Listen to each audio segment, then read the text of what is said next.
দিনটা শুরু হতে পারত আর 5টা সাধারণ দিনের মতোই। হয়তো কোনো এক মহানগরীর আকাশে তখন ছিল শান্ত, মেঘহীন নীলিমার বিস্তার। কর্মব্যস্ত মানুষ ছুটে চলেছে নিজের গন্তব্যে, জীবনের কোলাহলে মগ্ন। কিন্তু কল্পনা করুন এক অকল্পনীয় মুহূর্তের কথা। সেই শান্ত আকাশ ভেদ করে নেমে আসছে এক অদৃশ্য ঘাতক, যার অস্তিত্ব টের পাওয়ার আগেই একটি গোটা শহর মানচিত্র থেকে মুছে যেতে পারে। কোনো সতর্কবার্তা নেই, সাইরেনের চিৎকার নেই, কেবল এক চূড়ান্ত সর্বগ্রাসী ধ্বংস।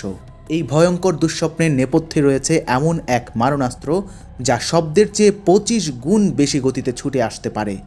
এটি কোনো সাধারণ যুদ্ধাস্ত্র নয়, এটি একাই 10 থেকে 12টি পারমাণবিক বোমার মৃত্যুদূত, যা এক ধাক্কায় একাধিক জনপদকে মুহূর্তে নিশ্চিহ্ন করে দেওয়ার এক মহাশক্তির নামান্তর।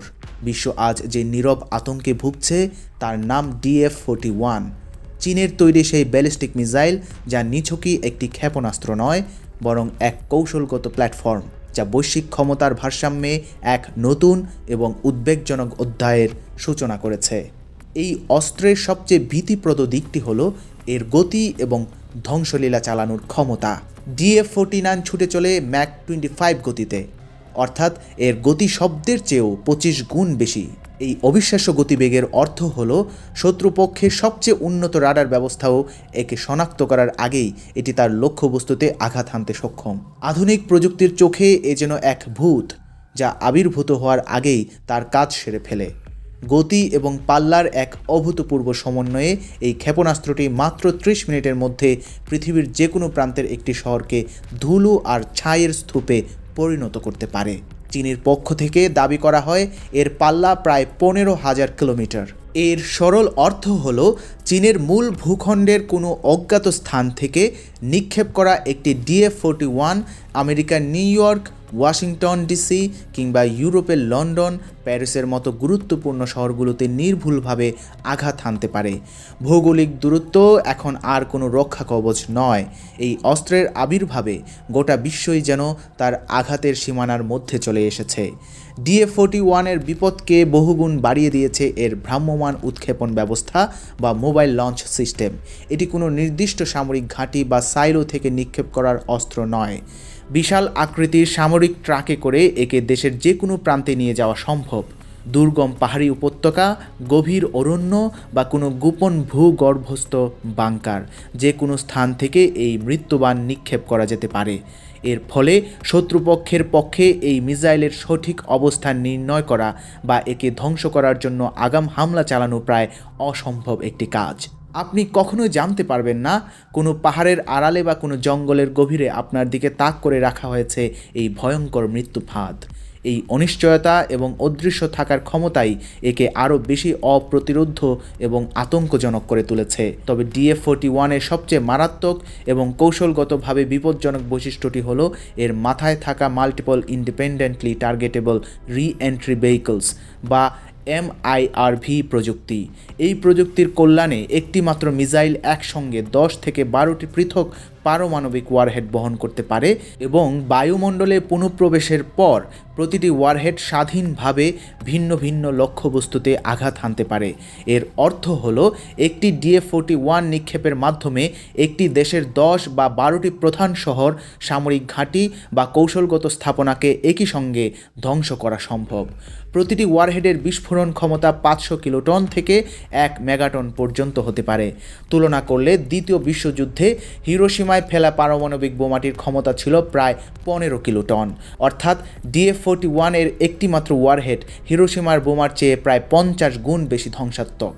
এই প্রযুক্তি একটি দেশের প্রতিরক্ষা ব্যবস্থাকে ভেঙে চুরমার করে দেওয়ার জন্য যথেষ্ট, কারণ একটি মিসাইলকে প্রতিহত করা আর 10-12টি স্বাধীনভাবে ছুটে আসা পারমাণবিক বোমাকে একসঙ্গে প্রতিহত করা সম্পূর্ণ ভিন্ন বিষয়। প্রযুক্তিগত দিক থেকেও DF-41 এক বিস্ময়। এটি সলিড ফুয়েল বা কঠিন জ্বালানি দ্বারা চালিত, যার ফলে একে নিক্ষেপের জন্য প্রস্তুত করতে মাত্র 30 মিনিটের মতো সময় লাগে।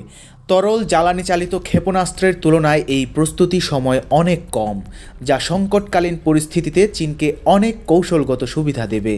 এর চেয়েও গুরুত্বপূর্ণ বিষয় হলো এটি মার্কিন যুক্তরাষ্ট্রের GPS সিস্টেমের উপর নির্ভরশীল নয়। চীন তার নিজস্ব স্যাটেলাইট নেভিগেশন সিস্টেম বেইডু এবং ইনার্শিয়াল নেভিগেশন সিস্টেমের মাধ্যমে একে পরিচালনা করে। ফলে যুদ্ধ পরিস্থিতিতে আমেরিকা যদি তাদের জিপিএস পরিষেবা বন্ধও করে দেয়, তবুও GF-41কে পথভ্রষ্ট করা বা তার লক্ষ্যে পৌঁছাতে বাধা দেওয়া সম্ভব হবে না।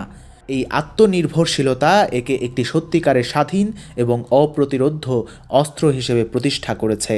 আধুনিক মিসাইল প্রতিরক্ষা ব্যবস্থাগুলোর জন্য DF-41 এক দুঃস্বপ্ন, কারণ মহাকাশ থেকে পৃথিবীতে ফিরে আসার সময় এর প্রতিটি ওয়ারহেড নিজস্ব গতিপথ এবং গতি পরিবর্তন করতে পারে।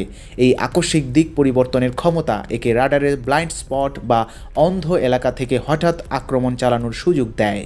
বিশেষজ্ঞরা বলছেন এর এই অবিশ্বাস্য কৌশলগত চাল এবং রাডার ফাঁকি দেওয়ার ক্ষমতা একে কার্যত অপ্রতিরোধ্য করে তুলেছে। বিশ্বের সবচেয়ে উন্নত প্রতিরক্ষা ব্যবস্থা হিসেবে পরিচিত আমেরিকার থার্ড বা পেট্রিয়ট মিসাইল ডিফেন্স সিস্টেমও এই ধূর্ত অস্ত্রের বিরুদ্ধে কতটা কার্যকর হবে তা নিয়ে যথেষ্ট সন্দেহ রয়েছে। আশ্চর্যজনকভাবে চীন বহু বছর ধরে এই বিধ্বংসী অস্ত্রের অস্তিত্ব বিশ্বের কাছ থেকে গোপন রেখেছিল। ধারণা করা হয় 2000 সাল থেকেই এর নির্মাণ কাজ শুরু হয়েছিল, কিন্তু 2019 সালের জাতীয় দিবসের সামরিক কুচকাওয়াজে প্রথমবার বিশ্ববাসী এই মিসাইলের দেখা পায়। এর আগে চীনের DF-31 মিসাইলকেই সবচেয়ে শক্তিশালী বলে মনে করা হতো, কিন্তু DF-41 এর আত্মপ্রকাশের পর থেকে বৈশ্বিক সামরিক সমীকরণ আমূল বদলে গেছে। চীন অবশ্য বারবার বলে আসছে যে তারা নো ফার্স্ট ইউজ বা প্রথমে ব্যবহার না করার নীতিতে বিশ্বাসী। তাদের ভাষ্যমতে তারা স্বেচ্ছায় প্রথমে পারমাণবিক হামলা চালাবে না, কিন্তু যদি তাদের উপর কোনো পারমাণবিক আক্রমণ চালানো হয় তবে তার জবাবে DF-41 ব্যবহার করে শত্রুকে সম্পূর্ণ নিশ্চিহ্ন করে দেওয়া হবে। অনেক আন্তর্জাতিক কৌশলবিদ মনে করেন এই ধরনের অস্ত্র তৈরি করা হয়েছে যুদ্ধ করার জন্য নয়, বরং যুদ্ধকে ঠেকিয়ে রাখার জন্য।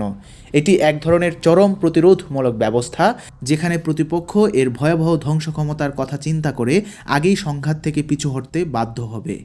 আন্তর্জাতিক নিরাপত্তা বিশ্লেষকদের মতে DF-41 কেবল একটি অস্ত্র নয়, এটি চীনের ক্রমবর্ধমান সামরিক শক্তি এবং বৈশ্বিক মঞ্চে তার কৌশলগত অবস্থানের এক শক্তিশালী প্রতীক।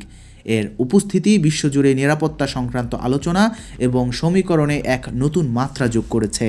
বিভিন্ন দেশের গোয়েন্দা সংস্থা এবং গোপন সামরিক রিপোর্টে এই ক্ষেপণাস্ত্রটিকে নিবিড় পর্যবেক্ষণে রাখা হয়েছে। এই প্রেক্ষাপটে এক গভীর নৈতিক ও দার্শনিক প্রশ্ন উঠে আসছে।